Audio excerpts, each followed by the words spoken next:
कुछ दिन पहले तिरुपति मंदिर के प्रसादम लड्डू में चर्बी मिलावट का खुलासा हुआ था। खूब बवाल मचा था। इसे सनातन के खिलाफ साजिश बताया गया और निशाने पर आंध्र प्रदेश के पूर्व मुख्यमंत्री जगन मोहन रेड्डी और उनकी सरकार थे। केंद्र से लेकर आंध्र सरकार इस मामले पर एक्शन में दिखे, जांच की भी जा रही है, लेकिन मामला देश की सबसे बड़ी अदालत सुप्रीम कोर्ट तक पहुंच गया। सुप्रीम कोर्ट में आज सुनवाई हुई। जस्टिस बीआर गवई और केवी विश्वनाथन की बेंच ने मामले को सुना, लेकिन सुनवाई के दौरान सुप्रीम कोर्ट ने तल्ख टिप्पणियां की हैं। कहा कि जब प्रसाद में पशु चर्बी होने की जांच सीएम चंद्रबाबू नायडू ने एसआईटी को दी, तब उन्हें मीडिया में जाने की जरूरत क्या थी। सवाल पूछा। कहा कि कम से कम भगवान को तो राजनीति से दूर रख लेते। ये बहुत सख्त टिप्पणी थी सुप्रीम कोर्ट की। ये बेंच ने मामले को सुना, अगली तारीख भी दी गई है, लेकिन आज की सुनवाई में सुप्रीम कोर्ट की तरफ से टिप्पणी की गई है और याचिकाकर्ता के वकील की तरफ से जानकारी जो दी गई वो भी कोर्ट ने आज जो है एक काफ़ी ऑब्जेक्शन लिया इस पे कि जिस तरीके से बिना एसआईटी रिपोर्ट के सीएम नायडू ने जिस तरीके से पब्लिक स्टेटमेंट दिया है, कोर्ट में ये भी जो ऑब्जेक्शन रेज किया गया कि जो सुब्रमण्यम स्वामी का जो पिटीशन है वो पूरी तरीके से पॉलिटिकली मोटिवेटेड है। दो I have nothing to do with that. मेरे पिटीशन का मेरा अपना पिटिशनर की तरफ से प्रेयर ये है कि एक इंडिपेंडेंट बॉडी हो, जुडिशियल बॉडी हो, जो है सुप्रीम कोर्ट और हाई कोर्ट रिटायर्ड जजेस द्वारा सीबीआई इन्वेस्टिगेशन हो और उनके खिलाफ एफआईआर की जाए, जिस पे सुप्रीम कोर्ट ने नोटिस इशू किया और अगली सुनवाई 3 अक्टूबर को 3:30 PM पे रखा है। तो आज कोर्ट में डॉक्टर सुब्रमण्यम स्वामी, वाईवी सुब्बा रेड्डी, विक्रम संपत और दुष्यंत श्रीधर के अलावा सुरेश चौहान की 4 याचिकाएं थी।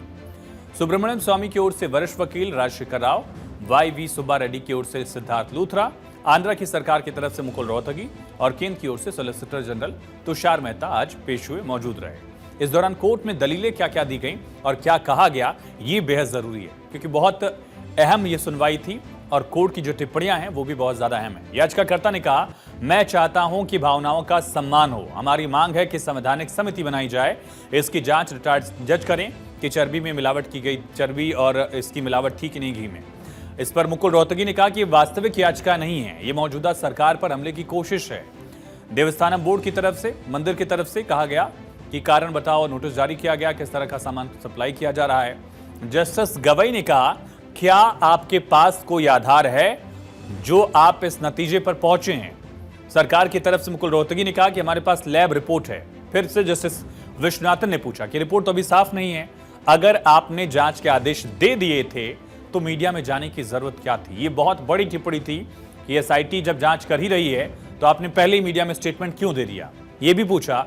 रिपोर्ट जुलाई में आई थी और बयान सितंबर में आया। जस्टिस गवई ने कहा कि जब आप संवैधानिक पद पर बैठे होते हैं तो हम उम्मीद करते हैं कि आप ऐसे बयान नहीं देंगे। फिर जवाब दिया गया आंध्र सरकार की तरफ से कि पिछले कुछ सालों से घी प्राइवेट कंपनियों से लिया जा रहा है, इसकी क्वालिटी को लेकर शिकायतें आई थी। इसके बाद हमने टेंडर जारी करने वालों को नोटिस भेजा। जस्टिस गवई ने पूछा, क्या जो घी सही नहीं था उसे ही प्रसादम के लिए इस्तेमाल किया गया?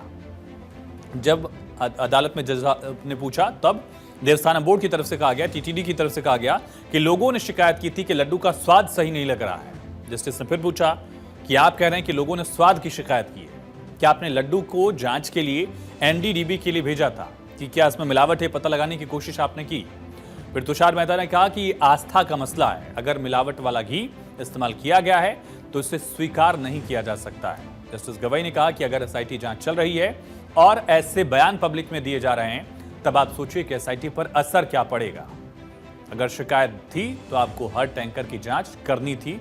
ये एक बहुत सख्त टिप्पणी। टीटीडी ने फिर कहा कि सभी जगह से सैंपल लिए गए थे, ऐसा 2 बार किया गया। एनडीडीबी की रिपोर्ट में साफ है कि मिलावट थी। ये तमाम दलीलें रखी गई। कुल मिलाकर अगली तारीख मिल गई है, लेकिन सख्त टिप्पणियां सुप्रीम कोर्ट की तरफ से कि अगर मामले की जांच एसआईटी कर ही रही थी तो मामले में स्टेटमेंट क्यों दिया गया संवैधानिक पद पर बैठे एक शख्स की तरफ से? सवाल कोर्ट ने यहां पर भी पूछा कि जब रिपोर्ट जुलाई में आई थी तो स्टेटमेंट जो है वो सितंबर में क्यों है? दरअसल ये पूरा विवाद तब शुरू हुआ था जब तिरुमला मंदिर ट्रस्ट को घी की सप्लाई के नमूनों की लैब जांच में लाड, टैलो और मछली के तेल, इसकी मौजूदगी हुई। तीनों नॉनवेज है, इसकी मौजूदगी का पता चला। ये घी तिरुपति के प्रसिद्ध लड्डू प्रसाद बनाने के लिए इस्तेमाल किया जाता है। इसके बाद कई लोगों ने मंदिरों को सरकारी नियंत्रण से मुक्त करके हिंदू धार्मिक संस्थाओं को सौंपने की मांग भी की थी, लेकिन इसी बीच एसआईटी ने जांच शुरू कर दी है और मंदिर में जाकर एसआईटी की टीम ने गहन छानबीन की है। लोगों से इसको लेकर जानकारी मांगी गई है। एसआईटी जानकारी जुटा रही है, पड़ताल जारी है। पैरेलल मामला सुप्रीम कोर्ट में भी है। उम्मीद करते हैं कि लोगों की आस्था के साथ अगर खिलवाड़ किया गया है तो इस पर सख्त कार्रवाई भी होगी।